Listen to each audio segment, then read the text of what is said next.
Hey Chiefs fans, the championship window closing. Chiefs face game-changing roster decisions that could define their 2025 season and beyond. Let's check out some news from the last few hours. First, friends, can I ask for a small favor? If you're liking what we're doing, click the like button to show your support. It truly means a lot. Thanks again. Injury reports reveal a significant advantage Kansas City may hold over their upcoming opponent. Can defensive reinforcement provide Kansas City crucial advantages when Baltimore's front seven faces significant personnel losses? Sunday's Arrowhead matchup appears as much depth and health evaluation as tactical competition.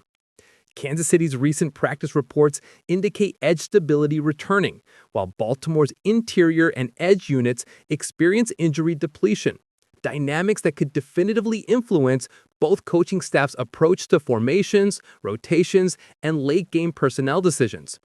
Baltimore confronts substantial injury complications throughout interior and edge positions. Kansas City appears comparatively healthier, a disparity potentially swinging momentum when these AFC rivals meet Sunday afternoon at Arrowhead in Week 4. Thursday practice saw Kansas City list defensive end Mike Donna as full participant after Wednesday's limited status with hip concerns. Donna missed Week 3's Giants victory at MetLife Stadium. Though official game day status remains unannounced, Donna's full participation return encourages availability expectations, restoring Steve Spagnuolo's starter opposite George Karlaftis. Kansas City maintains edge depth through Charles Omenihi and rookie Ashton Gillett. Yet Donna's presence simplifies entire front assignments. The organization welcomed Donna's complete practice status. Earning full-time starting responsibilities, Donna entered professionally as a 2020 fifth-round Michigan selection. Spring 2024 brought a 3-year extension worth up to $24 million, notably the first player selected during Brett Veach's scouting tenure to secure Kansas City's second contracts. He owns 20.5 career sacks, all recorded with the Chiefs, an excellent reinforcement for the decisive match. On a different front, trade speculation has emerged involving one of the team's recent draft investments and a struggling AFC franchise. Would Kansas City part with a recent third-round investment to address a winless franchise's protection concerns? With key players approaching return, many anticipate improvement, yet outside observers already suggest Kansas City could become sellers rather than buyers before November's deadline. Bleacher Report's Alex K proposed one specific exchange, trading Chiefs backup 2023 third-round pick Wanya Morris to Tennessee for blindside protection assistance. K's proposal centers on immediate needs protecting rookie Cam Ward, whose early sack total and negative yardage metrics concern Tennessee's development planning. In a column proposing potential trade targets for each winless franchise, K recommended Tennessee pursue Chiefs backup left tackle and 2023 third-round pick Wanya Morris. K highlights Tennessee's rookie quarterback pressure, this year's first overall pick Cam Ward, who has endured relentless pass rush. Many of Ward's issues are a result of a glaring lack of pass protection, K wrote Tuesday, noting the rookie leads league-wide with 15 sacks allowed and has lost 105 yards on those plays. K tracked Ward's sack rate from 17.7% on dropbacks in the opener to improve 13.2% in Week 2 and finally 9.5% in Week 3. Though Morris hasn't consistently performed like top-tier starter, K argues he offers more reliable pass protection than Tennessee currently fields amid early season offensive line injuries. Morris brings reasonable experience, approximately 15 starts spanning slightly over 2 years, potentially bridging gaps while J.C. Latham recovers. Bringing in Wanya Morris could provide Tennessee with a capable starter while Latham recovers from injury. Although Morris has been riding the pine for the Kansas City Chiefs this year, the 2023 third-rounder earned valuable reps as an 11-game starter in 2024. Morris has fallen out of favor in Kansas City and would likely be available for cheap. Although giving up a draft pick isn't ideal for a rebuilding franchise, the Titans shouldn't spare any expenses in their quest to keep Ward upright and his development on track. Would Kansas City consider Morris' departure? The brief answer, according to league observers, likely affirmative for appropriate compensation. Morris remains on active roster but has descended depth chart to fourth tackle option. Both starting bookend tackles, Jawan Taylor and Josh Simmons, have experienced underwhelming openings. Taylor has been particularly inconsistent, committing penalties prompting fan calls for off-season addition Jalen Moore's replacement. Moore signed 2-year $30 million deal with Kansas City in March. Moore's trade speculation isn't new, with similar rumors circulating during the offseason. Andy Reid and the Chiefs might hesitate moving him if unconvinced by current starters' improvement, but reasonable offers could alter calculations. Ultimately, if Tennessee parts with approximately fifth-round selection compensation, Kansas City may find willingness sending Morris to Nashville or elsewhere while balancing immediate depth with long-term roster construction.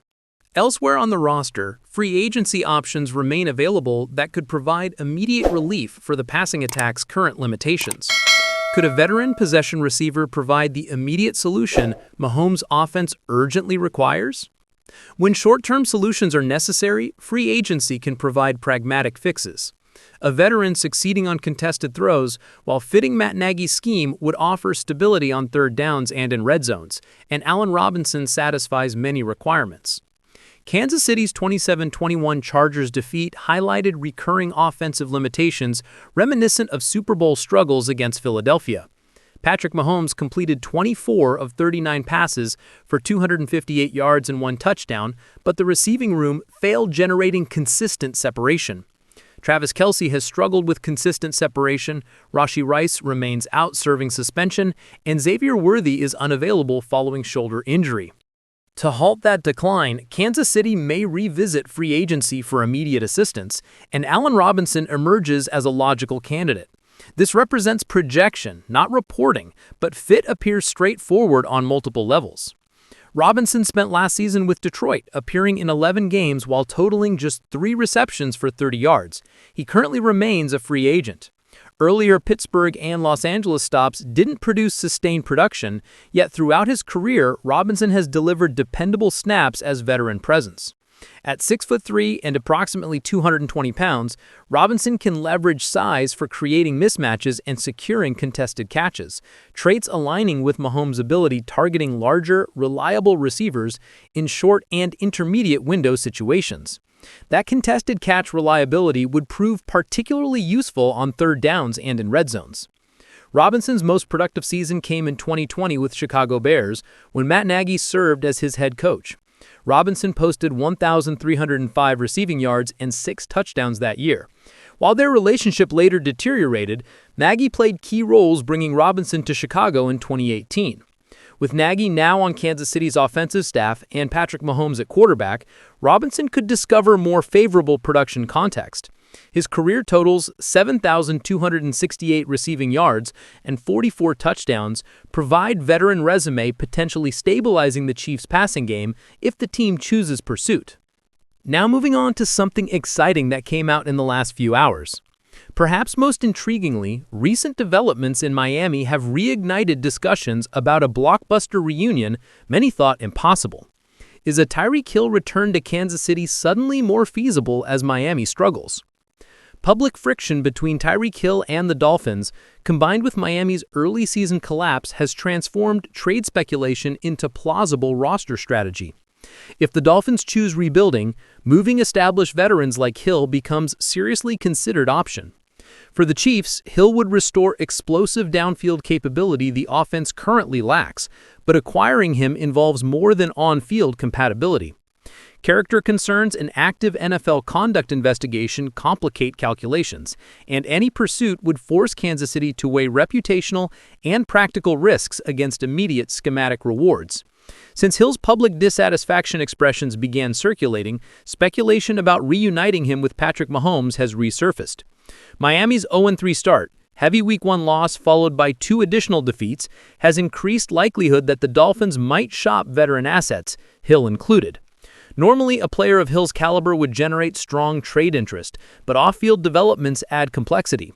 The NFL has opened personal conduct policy investigation into allegations against Hill, raising suspension prospects and fueling character concerns among prospective suitors. Those concerns appear cooling interest from at least one potential suitor.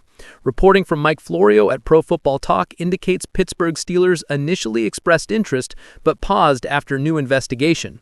If other clubs step back, Kansas City could emerge among few plausible trade partners willing accepting the risk.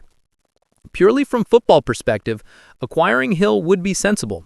He provides elite vertical threat and schematic impact, and his prior chemistry with Mahomes and familiarity with Andy Reid's offense would smooth integration. Even with Xavier Worthy's expected return and Rashee Rice's future reinstatement, the Chiefs currently lack the explosive downfield presence Hill supplied. Miami's broader context makes trade plausible. 0-3 start, defensive deficiencies, and uncertain quarterback play undermine immediate contention.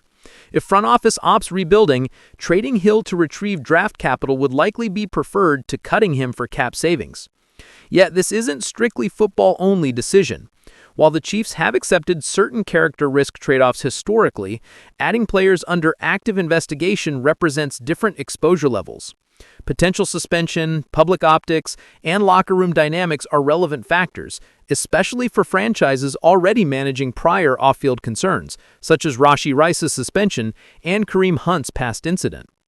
Front office decision-making requires balancing immediate on-field upgrades against these risks. If Miami signals sincere negotiation willingness, Kansas City will have opportunity, but whether the organization is prepared absorbing attendant complications remains an open question. The Chiefs face pivotal decisions that could reshape their championship pursuit. We want to hear your perspective on these developing storylines. Which free agent signing makes the most sense for immediate help? Allen Robinson's veteran presence or exploring other available options? Would you welcome his return despite the character concerns and ongoing NFL investigation? Or are some risks too great even for championship ambitions? Leave your thoughts in the comments. Don't forget, like and subscribe to join our fan base and stay up to date. Let's grow stronger with Chiefs. Until next time.